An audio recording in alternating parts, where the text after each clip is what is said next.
Go ahead and introduce yourself. Howdy, all. My name is Ray Pooley. I'm running for Michigan's ninth Congressional District. I'm a CNC machinist and programmer, a proud chicken tender, according to my shirt.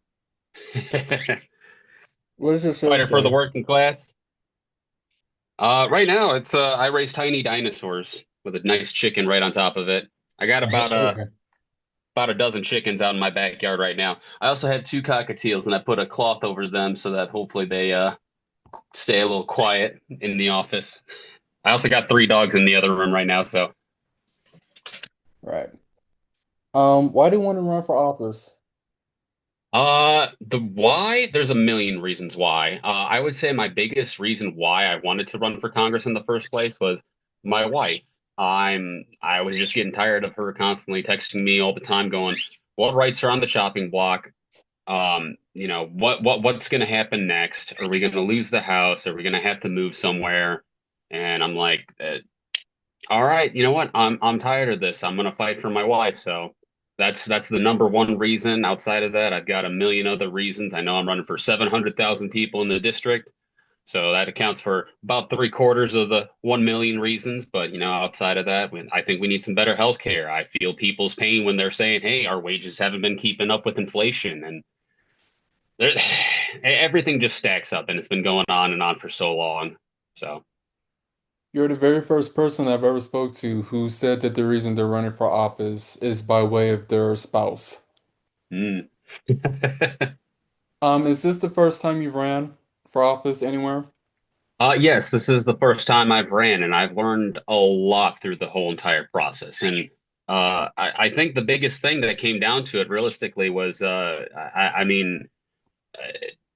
just the fact that everyone thinks that running for federal government is this big, um, maybe larger than life kind of reach out to try and find an expectation to fill or something like that. And in the end, I'm like, no, I'm just some guy who runs a CNC machine at my job. And I've been a blue collar worker most of my life. And, I've raised chickens. I grew up in a rural area around, a bunch of small farms and open fields. I didn't graduate at the top of my class, didn't go for any Yale or Harvard degree. I do have some college experience, but I didn't end up graduating. I ended up just kind of leaving it where it was because I saw all of my friends and family go to college, get their degrees, and then either not get into the field that they were trying to get into because of life or because there weren't opportunities. And So, you said that this is the first time you ran for office and you said it was easy. I wouldn't say it's easy. I think it's a lot Well, not easier really than maybe easy, some but people. I think it's a lot easier and a lot more. I wouldn't say this is easy, but like easy to get into and at least start it off, and not so much again, like a larger than life kind of feel. This isn't something that you need to have the highest, I guess, credentials for, realistically.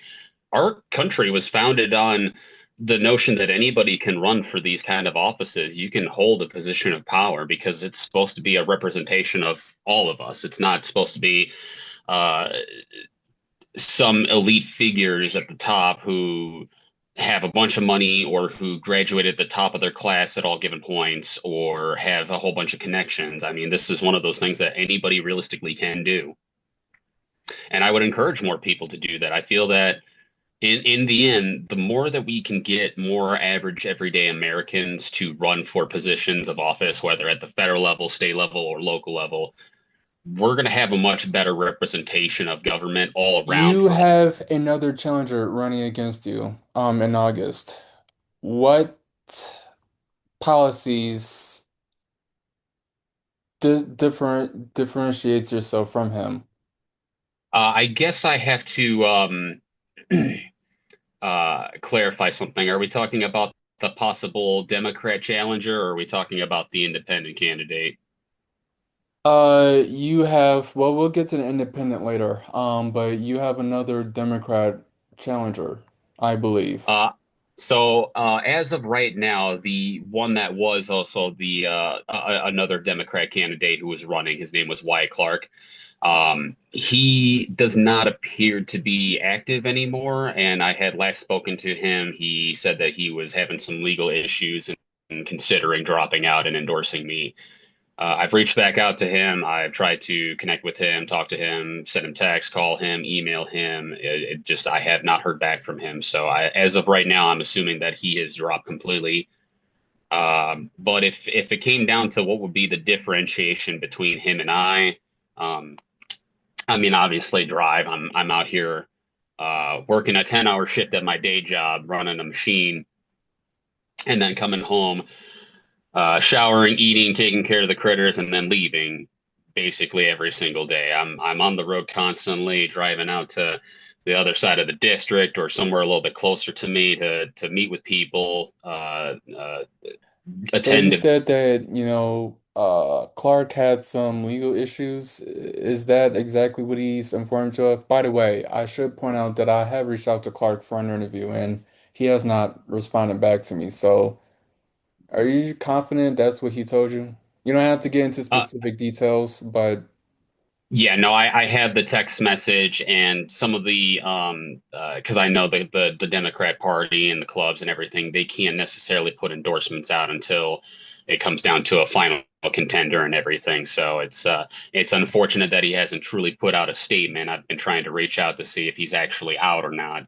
And he's kind of been MIA. So I do have a text message that says he's got some legal issues he's been working through and that he was planning on dropping out, and this was all the way back in November. So it's been a couple months now. I'm just kind of leaning on the concept that he's out at this given point. So okay. How do you think you're doing thus far in your campaign?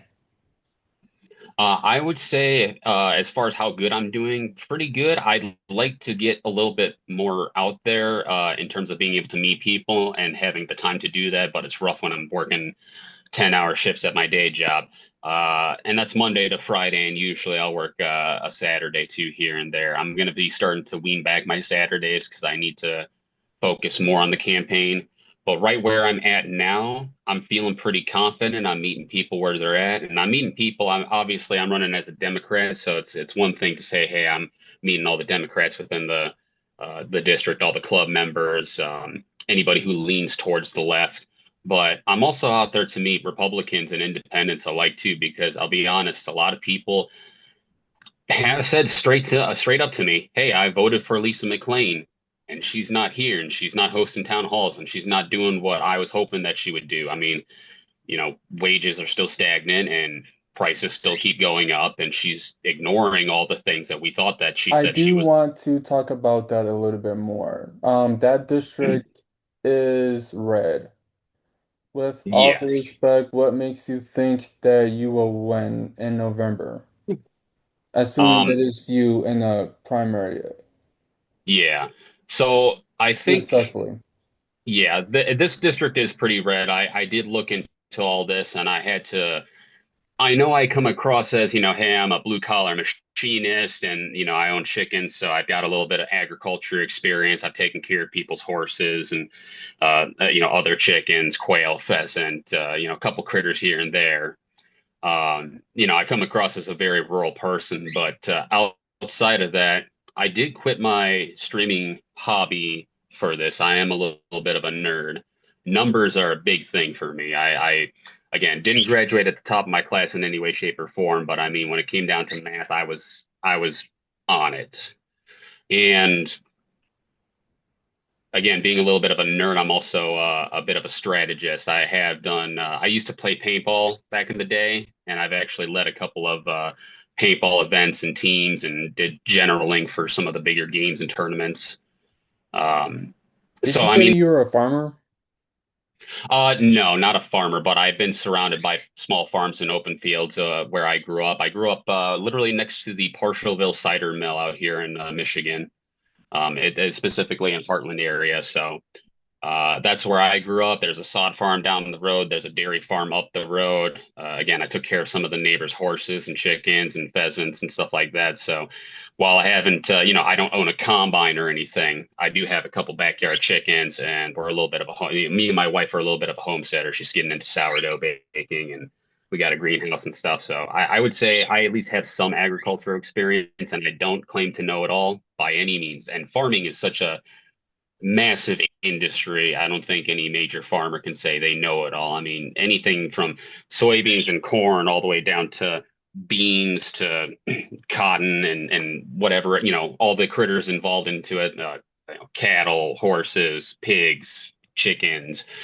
There's such a wide range of things that Has, if what I'm understanding is correct, has McLean did the town hall, has she done a town hall since she was elected? um not that I'm aware of, to be honest. From what I've heard from people, she's done a Because town I've noticed hall. online you invited her to several of them. Yeah, from what I've seen, it looks like she may have done one during the pandemic era-ish, maybe around 2020 or 2021. But it doesn't seem like she's really been around since then. So I'm assuming that she probably were doing some around during her first. I believe this is her third term in the House. So if that's correct, then she would have probably been doing it only during her first attempt at running or during her first term. And since then, it doesn't seem like she's been involved in any way, shape, or form. And I'm hearing this from even Republicans themselves saying she doesn't hold town halls. She doesn't show up for the district. And they see it. They're like, we see her. She goes up there. We voted for her, but she's not doing what we asked her to do, and she doesn't come and she doesn't ask us what we would like to see from her, and she just grandstands. And a lot of them are saying, look, we're seeing it. She's just making a bunch of What money. are She's some doing of the policies that you're advocating for that would benefit even Republican voters? to benefit Republican voters. I know that bringing manufacturing back has been a big thing. Um, Obviously, I'm a manufacturer, so that's going to be my big, bring manufacturing back. I hear it from both the left and the right. Hasn't happened. Everyone's been saying it for years. Just hasn't happened. But I think that's because we don't have a whole bunch of people up in Congress that truly know what they're doing. They don't have the experience. They don't know half the things that I even know. And I think if we get a couple more people, again, this ties back to what I said earlier. If we have some more average everyday people who are truly in their industry, truly in whatever field that they've been working, and they go up to Congress, they can help tailor that into a better way because there's a lot of problems in our manufacturing industry. I understand that. Blue collar work, a lot of people used to think that that was a good paying job, and back in the day, it definitely was. My problem is I'm seeing welders getting hired in for the same rate of pay that my dad was hiring people back when he was running Eberspacher and hiring welders at the time being. So wage stagnation is a huge issue. And when you're talking about blue collar work, we're putting in lots and lots of hours. I mean, some of us are doing 10, 12, 14, even 16-hour days, just going at it and putting in the grind. And when you're working that much, if you're not getting the pay that comes with it, and if you can't get the time off that can come with it, then most people would look at that and say, well, what's the point? If I can't live a decent lifestyle, what would be the point of putting in all that hard work? And that ties into other things like people just not getting paid enough in general. And people are working two and three jobs and still not being able to make up for that. Uh, Other policies that I can say that would definitely benefit rural people or Republicans in general, because this is more of a how can I help everyone collectively? I believe in Medicare for all, and the way that I can tie that in that would definitely help them. One, we're in a very rural district where there's not a Yeah, whole bunch of yeah, please talk hospitals. to me about that. Yeah, so we're in a very rural area. The hospitals are far and few between. So it really matters if you're out and you're driving your tractor and it flips over, you get off and one of your bulls comes and rams you and you're lying on the ground and you're calling for help. I mean, every minute could count. And when it takes you an hour for the ambulance to show up and an hour to get you from there to the nearest hospital, again, every minute counts. So when it comes to something like Medicare for all, I'm talking about being able to take money that we currently have that we actually earn. Here, I'll give you the kind of number breakdown. This Please. is a good example. If you're making $50,000, no, you're not. You're actually making $65,000, but your boss is taking 15,000 away from you to hand off to these insurance companies. We're overpaying by a long I shot. want to go I'm just, back to the Medicare for all situation. Respectfully, I yeah. don't know in the red district how that is appealable to those type of voters, unless I've missed something. Again, if it Because comes down to, Republicans aren't too big yeah, on stuff like Medicare for all, so you're gonna have to put that more into perspective real quick. How would that like appeal to them? okay. If it comes down to a perspective of how that appeals to them, it saves them a lot of money. And Republicans, from what I have been told, are always a fiscally responsible party, or at least that's what they say. I don't believe that. The party at DC has not really shown to be fiscally responsible as they continue to rack up the debt and the deficit. And if we switch to a Medicare for all system, it would save everyone so much money. As an example, I know in our state we have a proposal from a lot of right-leaning people. It's the Axe My Tax proposal. I'm not sure if you have heard about this one or not, Yep. but basically, yeah. So basically, the concept of this one is we should be able to cut away property taxes and just get rid of them completely. And I'm like, okay, I see where you're coming from when you say we're overtaxed. We are. Working class people are very much overtaxed. We pay too much for certain things. One of them is Medicare and Medicaid and healthcare in general. And so, if we were to switch to a Medicare for all system, in comparison to the Axe My Tax proposal, I know the Axe My Tax proposal, everyone's been saying, well, if we did this, that could save people $3,000, three or $4,000, if I remember correctly. Those are the numbers that have been thrown around on average for most people throughout the entirety of a year on an annual amount. And I'm going, that's cool. But if we did that, and I tend to ask, okay, if we're going to do that, how are we going to fill in the gap of how much those tax dollars are going to pay for certain things? Because those tax dollars go to other things. I mean, we're paying for police, Okay, fire. we touched on this earlier, but I'm just gonna ask you straight up. I'm sensing some sort of beef between you and the independent candidate Jason Cartwright. Mhm. What's going on between the both of you? So we had met early on. I From don't know if what we. I've understood, you in essence called him a fake candidate. So a I don't while know if that's the ago, exact phrasing, but no, he's not a fake candidate. He is running as an independent candidate, and I don't necessarily have beef with Jason. We or have met a already, long I time think you ago. said that he wasn't worth Mhm. your time.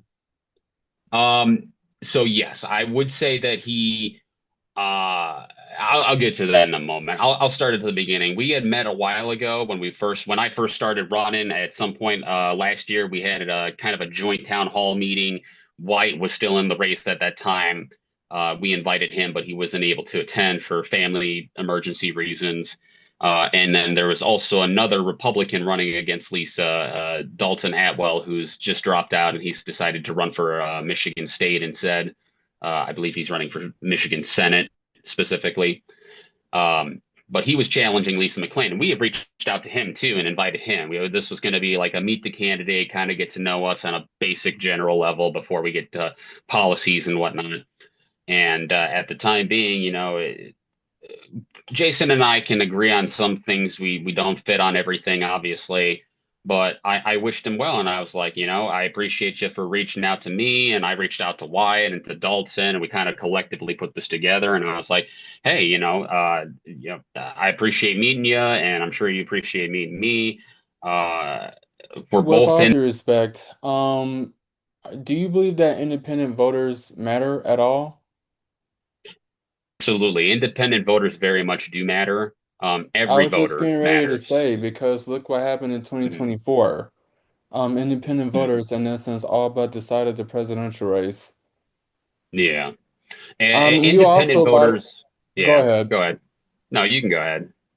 Well, and you've been accused of being a party machine for Act Blue, funded by major donors. You say that you're not bought, but yet you've been accused of being powered by the machine and you are dependent on party dollars. How do you respond to that accusation? With those Yeah, accusations? I saw Jason had posted Yeah, that, you and the posted. Yeah, you know what I'm talking about. yes, and the Yeah. funny thing was he posted that, and I had not. I mean, to be fair, ActBlue is the donation link that I'm going to be using because I am running as a Democrat, and that's just, that seems to be how things were going for them. I know on the Republican side, they've got win red over there. And Jason, he wants to do an independent one. That's completely fine. I don't care how you're getting your donations or like what particular site that you're collecting them from. So to me, the fact that he wanted to take a pot shot on ActBlue just seems kind of silly. But outside of that, he did Are you say that, dependent on it? I'm. Hmm? Are you dependent on ActBlue, as is suggested? Am I running on ActBlue? In essence, are you? Am I running with ActBlue? Yes, I do have my ActBlue as a donation link, and it's on my personal page. I've got that pulled up. It's pooleyforcongress.com, Pooley for the number four Congress.com.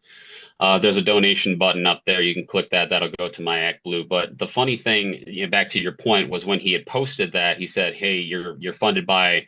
You say you're not bought, but you're bought out by what the political machine or something like that. I forget the exact wording on that one. But at the time being, I'm like, I haven't even taken any donations yet because I hadn't had my ActBlue set up. The other thing is, I've already said I'm not taking major, corporate PAC money because I'm not going to sell myself out like that. I don't want to take money from DT. I don't want to take money from Amazon. I don't want to take money from these AI companies that have been trying to pop up left and right over here. Okay, So so that's